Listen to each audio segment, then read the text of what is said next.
नमस्कार, मैं हूं जगू रबारी और आप देख रहे हैं हमारा YouTube चैनल और फेसबुक। आज हम बात करने जा रहे हैं कर्नल किरोड़ी बैसला साहब की। शायद यह नाम आपने पहले भी सुना होगा और इनके बारे में काफ़ी कुछ आप जानते भी होंगे। आइए थोड़ा सा जीवन परिचय और सुन लेते हैं। दोस्तों, कर्नल किरोड़ी बैसला जी का राजस्थान के करौली जिले के मुंडिया गांव में 12 सितंबर 1939 के बैसला भारतीय सेना के एक सेनानी लेफ्टिनेंट कर्नल थे और 2007 में राजस्थान राज्य में एक जाति विरोध आंदोलन का नेतृत्व किया था। उन्होंने राजस्थान में गुर्जर समुदाय के सरकारी नौकरियों में आरक्षण की मांग की थी। वो गुर्जर आरक्षण संघर्ष समिति का नेतृत्व करते थे, जिसने राज्य भर में विरोध की लहर का नेतृत्व किया था। आंदोलन द्वारा आयोजित विरोध मोर्चा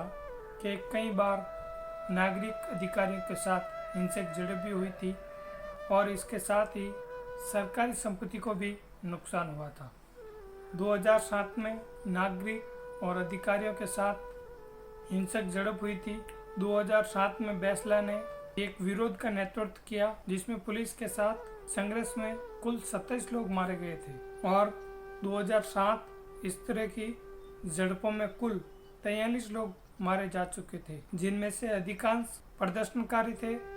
बैसला ने हिंसा के लिए पुलिस को जिम्मेदार ठहराया था। मई 2015 में हजारों गुर्जर समाज के द्वारा इसी तरह का आंदोलन किया गया था। आरक्षण के समुदाय में अब तक कुल 73 लोग मारे जा चुके थे। यहाँ तक कि प्रदर्शन में शामिल होने के लिए बैसला साहब पर मुकदमा भी चलाया गया था। एक प्रमुख विरोधी की नाकाबंदी के बाद दिल्ली में एक दिन राजस्थान उच्च न्यायालय में कथित तौर पर वेल सीमा के भीतर विरोध प्रदर्शन करने, पिछले आदेश का उल्लंघन करने के लिए उनके खिलाफ अवमानना का नोटिस जारी किया था।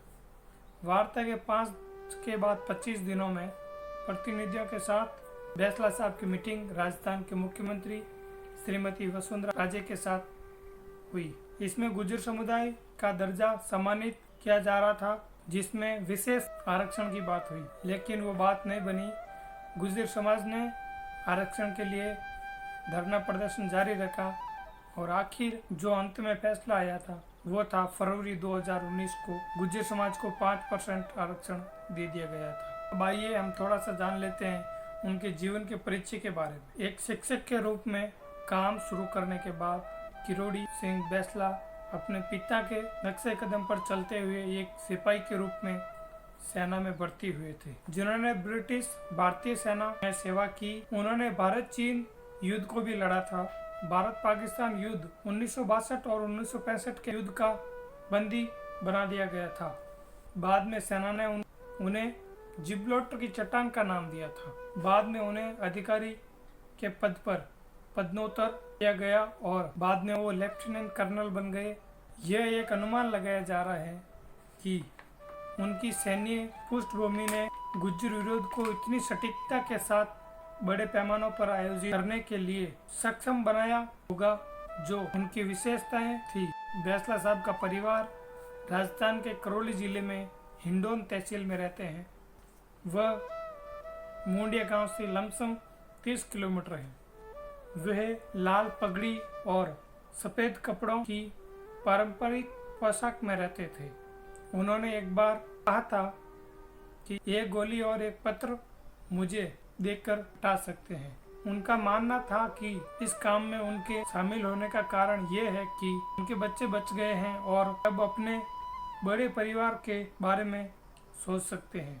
उन्होंने 15 वर्ष की अवधि के लिए सामाजिक आपातकालीन की अवधारणा को रखा है, जिसमें समाज को 2 चीजों पर ध्यान देने को कहा गया: अच्छा स्वास्थ्य और अच्छी शिक्षा, फालतू और बेकार खर्चों को कम करना और धन का पूर्ण निवेश करना, शिक्षा और उच्च स्वास्थ्य के लिए बचाए। राजस्थान के ग्रामीण क्षेत्रों में अपने सभी सामाजिक मुख्य रूप से एक प्रश्न पूछते थे कि कितने लोग शाम को अपने परिवार के लिए पढ़ने के लिए बुक या पत्रिका अखबार घर लेके जाते हो। वर्षों से शिक्षा पर उनके ध्यान के बड़े पैमानों पर परिणाम हुआ था। ऐसे ही उन्होंने आंदोलन की मांग की थी। अनुसूचित जाति को दर्जा दिलाने के लिए। और उन्होंने एक योजना भी चलाई थी, देवनारायण योजना, और राजस्थान ओबीसी आरक्षण को प्रदान करने का भी उन्होंने काफ़ी संघर्ष किया, यहाँ तक कि वो बीजेपी में शामिल भी हुए थे।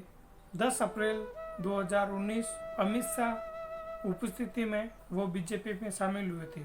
उनका एक ट्रस्ट भी चलता है जिनका नाम है कर्नल बैसला फाउंडेशन। ट्रस्ट का भी अपना उद्देश्य है प्रत्येक व्यक्ति को उच्च स्वास्थ्य अच्छी शिक्षा प्रदान की जाए।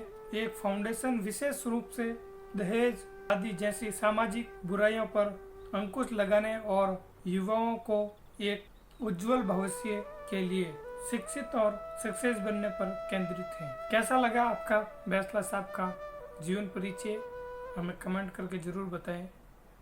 मैं आपका भाई जगू रबारी। अगर आप हमारे चैनल पर नए हो तो चैनल को सब्सक्राइब करना, वीडियो को लाइक एंड शेयर करना। इसी तरह की कहानी हम आपके लिए लेके आएंगे, बस आप हमारा हौसला बढ़ाए रखें। तब तक के लिए जय हिंद।